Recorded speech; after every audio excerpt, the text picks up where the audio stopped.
다시 우리가 구약으로 이제 넘어왔습니다. 성경 속 기도의 사람들을 살펴보면서 구약과 신약을 넘나들며 기도의 사람들을 살피고 있는데, 이번 주에는 주로 기도를 제대로 잘하지 못한 오시범을 보인 좀 가슴 아픈 그런 내용들을 살펴보게 됐습니다. 그냥 넘어갈까 하는 생각을 하다가 어쩌면 우리가 더 기도 잘하고 기도에 성공한, 기도로 승리한 그런 사람들이 부럽고 또 그렇게 모델이 될 만한 그런 분들을 따라야 되겠지만, 때로는 우리가 알면서도 기도를 잘하지 못해서 그것 때문에 실패한 경험들이 많이 있는데, 이런 사람들을 살펴보는 것이 오히려 우리에게 공감이 되고 또 그것을 잘 극복해내는 것이 올바른 기도 생활을 하는데 필요하다고 여겨졌기 때문에, 그래서 오늘은 회개의 기도를 하지 않은 아간, 그런 아간에 대해서, 그 사람이 위대한 기도의 사람이 아니라 기도를 잘 하지 못함으로 말미암아 실패했기 때문에 우리는 이런 사람이 되지 말아야 된다는 의미에서 이 내용을 다루고자 하는 마음을 주셨습니다. 여러분이 아시는 대로 이스라엘 백성들이 정말 하나님의 인도하심을 따라서 광야 40년을 지나오게 되었습니다. 만나와 메추라기로 먹여주신 하나님께서 드디어 홍해바다를 가르시듯 요단강을 건너는 놀라운 기적을 경험하게 됐고, 거기에 길갈에 기념돌을 세우고 하나님께서 인도해 주신 놀라운 것을 잊지 않도록 했습니다. 그리고 그 견고했던 여리고성, 도저히 무너질 것 같지 않은 여리고성을 하루에 한 바퀴씩 돌고 마지막 날에는 7바퀴를 돌고, 그리고 외칠 때에 그 성이 무너져 내리는 놀라운 기적을 경험하게 됐죠. 승리에 찬, 승리에 취한 이 이스라엘 백성들이 여리고성과 비교할 때는 비교도 안 되는 아주 작은 성, 그 아이성을 쳐들어갈 때 온 백성들이 총력을 기울여서 무너뜨렸던 여리고성에 비해서 아이성쯤이야 한 2-3천 명만 올라가면 그까이 거 그냥 무너진다, 자기들의 힘으로 무너뜨린 줄 알았어요. 이게 이제 교만이 참 문제예요. 큰 승리를 거두면 그것이 하나님의 은혜고 하나님의 축복인 줄 알고 겸손해야 되는데, 잘 될 때가 위험한 때예요. 잘 되면 교만해지기 쉽고, 교만해지면 하나님을 의지하지 않게 되고, 그때가 패배하게 되는 원인이 되는 거죠. 여리고성을 무너뜨린 승리에 취해서 아이성쯤이야 제대로 하나님 앞에 깊이 기도도 하지 아니하고 그까짓 거는 우리의 힘으로도 무너뜨릴 수 있어. 그리고 나아갔다가 보기 좋게 참패를 당하게 되었습니다.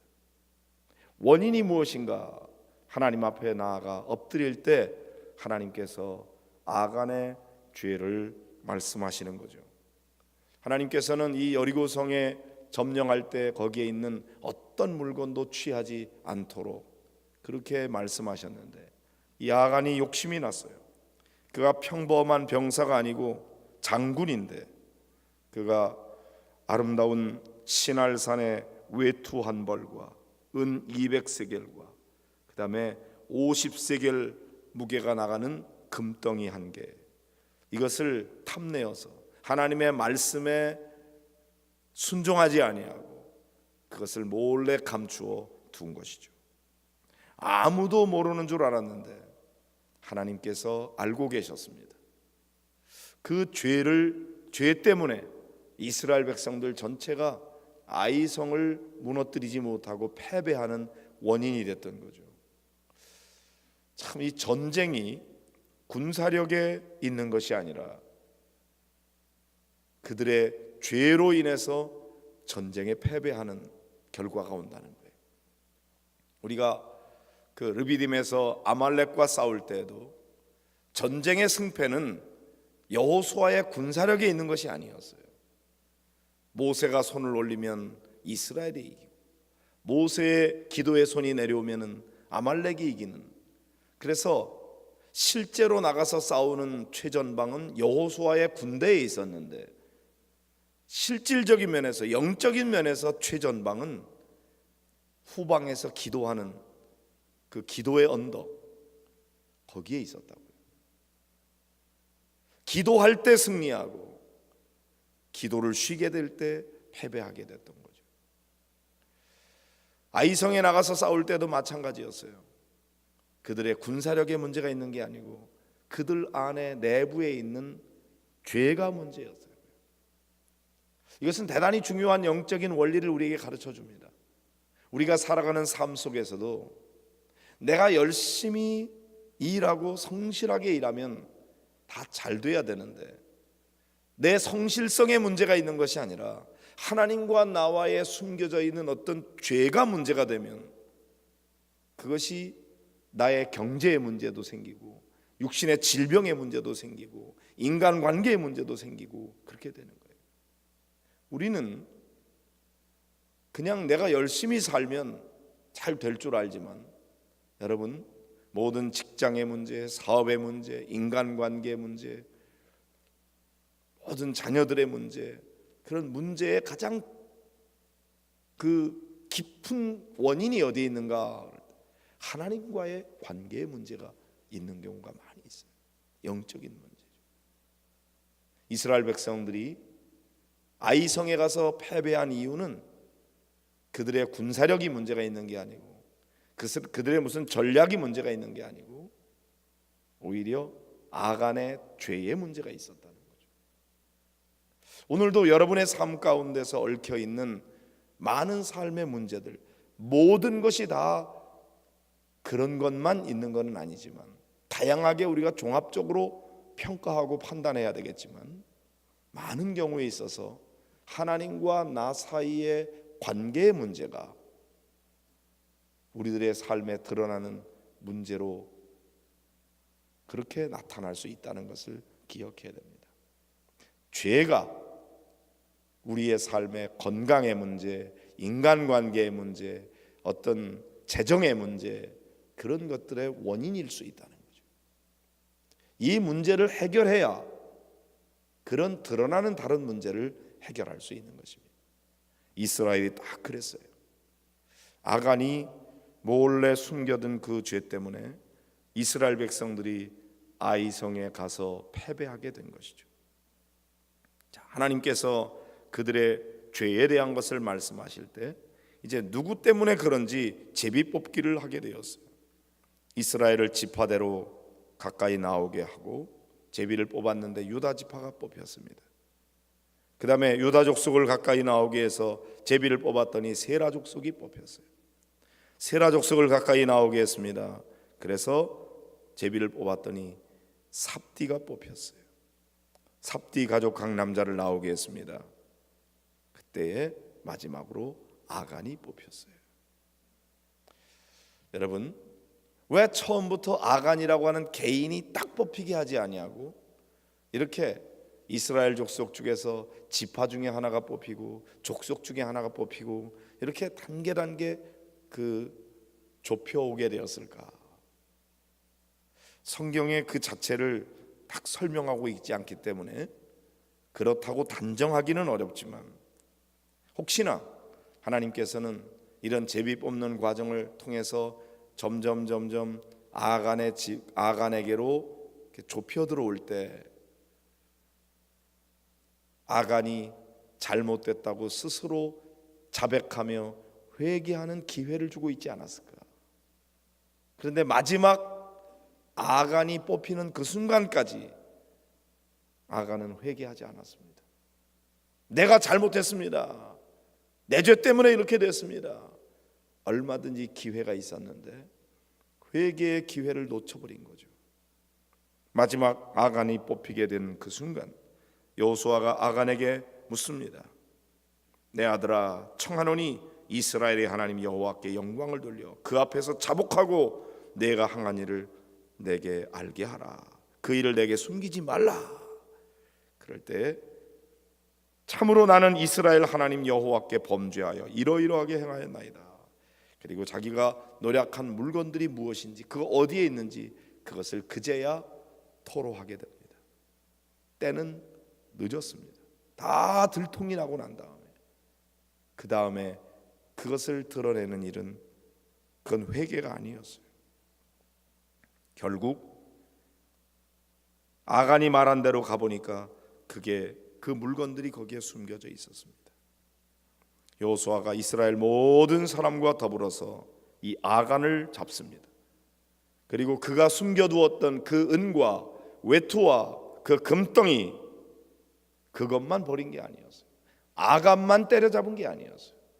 아간의 죄 때문에 온 이스라엘 백성들이 패배하게 됐으니 그 죄에 대한 책임을 아간과 그의 아들들과 그의 딸들과 그의 소들과 그의 나귀들과 그의 양들과 그의 장막과 그에게 속한 모든 것을 이끌고 아골골짜기로 가서 내가 어찌하여 우리를 괴롭게 하였느냐, 여호와께서 오늘 너를 괴롭게 하시리라. 그리고 다 돌을 쳐서 그 집안이 다 돌에 맞아 죽게 되는 그런 참으로 끔찍한 결과를 갖게 되었죠. 성경에는 이와 같이 회개하지 않음으로 말미암아 망한 사람들의 이야기들이 많이 나오고 있습니다. 그가 잘못되었을 때 곧 회개하였더라면 혹시나 용서를 받고 다시 재개할 수 있는 기회를 얻을 수 있었을 텐데, 회개의 기회를 놓쳐버린 자들, 죄를 범한 것도 문제지만 그 죄에 대해서 회개하지 않은 것이, 그것이 큰 멸망의 원인이 됐던 거죠. 가룟 유다마저도 예수님께서는 회개할 기회를 주셨다고요. 나와 함께 그릇에 손을 넣는 자가 나를 팔 자다 말씀하시고, 가룟 유다가 함께 넣었을 때 아이고 주님, 제가 들통이 났네요, 잘못됐습니다, 회개할 수 있었다.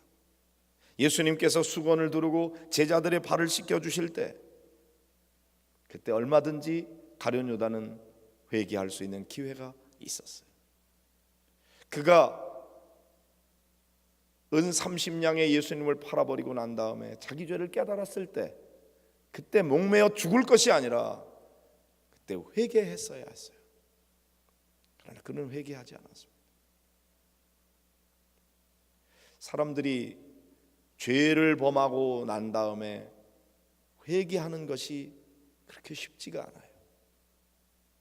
일단은 죄는 자기가 허락하는 만큼 죄를 저지르게 돼 있어요. 내가 사람을 미워하는 것까지는 몰라도 죽이는 거는 안 돼. 내 자신이 선을 그어놓은 만큼 그만큼 우리가 거짓말을 요만큼까지는 해도 되지만 여기까지는 안 돼. 내가 허락하는 만큼이 있어요. 그만큼 우리는 죄를 범해요. 그래 놓고 이 정도까지는 자기가 괜찮다고 생각을 하기 때문에 그것을 죄로 인정하고 고백한다는 것이 어려워요. 만약에 자기의 삶의 기준을 더 높이면 죄를 짓는 선도 더 높아질 거예요. 조그만 죄도 그것 때문에 마음에 괴로워하고 그것을 내 마음에 허용하지 않으면 그런 죄는 범하지 않을 수가 있어요. 그런데 자꾸만 이 선이 무너져 내리면서 그 기준이 점점 낮아집니다. 한 번 할 거 두 번 하고, 두 번 할 거 세 번 하고, 요만큼까지 죄를 지었는데 그 다음에는 그 선이 더 무너져서 더 낮아지고 또 낮아지고 또 낮아지고, 그래서 바늘도둑이 소도둑 될 때까지 우리가 어떤 죄를 범하면 그것이 죄인 줄 알고 빨리 회개하고 해결해야 되는데 그 죄를 해결하지 않으면 더 큰 죄 자꾸 이렇게 저지르게 되는 것입니다. 그래서 돌이킬 수 없는 상황까지 내려가게 되는 거죠. 여러분, 회개가 어려운 이유는 내가 그것을 심각한 죄로 인정하지 않고, 왜 나만 가지고 그래? 뭐 그까짓 거 가지고 그래? 다들 그렇게 하는 거 아니야? 그리고 자기 합리화를 하고 변명하고 핑계대고 책임 전가하고, 그런데 우리가 익숙합니다. 그렇기 때문에 죄를 저질러 놓고 그 죄가 들통나기까지 우리는 회개를 뒤로 미루는 거죠. 그러니까 용서받지 못하는 거예요. 하나님의 역사는, 성령께서 하시는 일은 먼저 우리에게 오셔서 죄를 깨닫게 해주십니다. 우리의 양심을 통해서 그것이 죄라고 가르쳐 줍니다. 그러면 깨달을 때마다 즉시 회개하고 용서받아야 되는데, 회개를 뒤로 미루면 그 죄가 더 큰 죄를 불러오고 더 큰 죄를 불러오고 그래요. 내가 의도한 죄가 있는가 하면 의도하지 않았는데 저지르는 죄도 있어요. 하나님 앞에는 의도하지 않은 죄도 죄예요. 그것도 하나님 앞에 용서를 받아야 돼요. 그러나 더 문제는 알고 짓는 죄죠. 의도하고 저지른 죄예요. 그런데 이런 죄들이 때로는 이런 어떤 규범을 어기는 죄가 있어요. 예를 들어 신호등을 어겼다, 어떤 법적인 그런 규정을 어겼다, 이런 것들이 죄죠. 그 다음에 윤리적인 죄가 있어요. 사람과 사람 사이의 관계 속에서 저지르지 말아야 되는 죄가 있어요. 영적인 죄가 있어요. 하나님과 우리 사이에 저질러지는 죄죠. 다양한 죄의 형태들이 우리에게 있습니다. 어떤 때는 그게 죄인 줄도 모르고 저지르는 죄도 있을 수 있어요. 그런데 하나님은 우리가 알고 지은 죄에 대해서, 깨닫는 죄에 대해서 빨리 회개하기를 원하세요. 근데 누구나 다 회개가 어려워요. 자꾸만 핑계대거든요. 요즘에 이루어지고 있는 그 미투 운동에 있어서 제일 문제가 되는 것 중에 하나는 죄를 인정하고 잘못했다고 빌지 않는 거예요. 그리고 자꾸 변명하는 거예요. 책임을 전가하는 거예요. 그래서 더 화가 나게 만드는 거예요. 그가 정말로 잘못됐다고 인정하고, 그리고 그 잘못에 대해서 고백하면 그거 가지고 다 되는 건 아니지만 그래도 될 텐데 그게 안 돼요. 인정하지 않습니다. 여기 아간의 문제가 거기 있는 거죠. 오늘 이 말씀을 통해서 우리에게 하나님께서 주시는 음성을 우리가 함께 들을 수 있기를 바랍니다. 이 말씀 들으면서 아마 여러분 속에 떠오르는 죄가 있을 수 있습니다. 나도 이런 거 해결해야 되는데, 이런 거 어떤 사람하고의 관계에서 해결하는 게 있고 하나님과의 관계에서 해결해야 되는 죄가 있는데 그거 해결하지 않고 묻어두고 넘어온 것들이 있을 거예요. 하나님 앞에 내어놓고 이 시간은 회개할 때 우리의 죄가 어떤 죄든지 하나님이 용서하지 못할 죄는 없어요. 십자가의 보혈이, 그 능력이 우리의 모든 죄를 사할 수 있습니다. 그러므로 우리가 그것을 인정하고, 먼저 머리로 인정하고 가슴으로 뉘우치고 그리고 의지적으로 결단하고 돌이켜야 됩니다.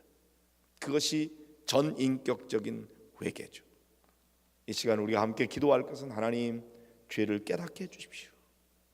그 죄에 대해서 가슴 아프게 뉘우치는 마음을 주십시오. 그리고 하나님, 나로 하여금 그 죄에서 돌이킬 수 있도록 결단하게 하여 주시옵소서. 성령께서 우리에게 그렇게 하셔야 돼요. 이 시간 성령의 놀라운 역사로 회개의 역사가 나타나게 되기를 간절히 바랍니다. 이 시간 조용한 마음으로 우리 하나님 앞에 나아가도록 하겠습니다.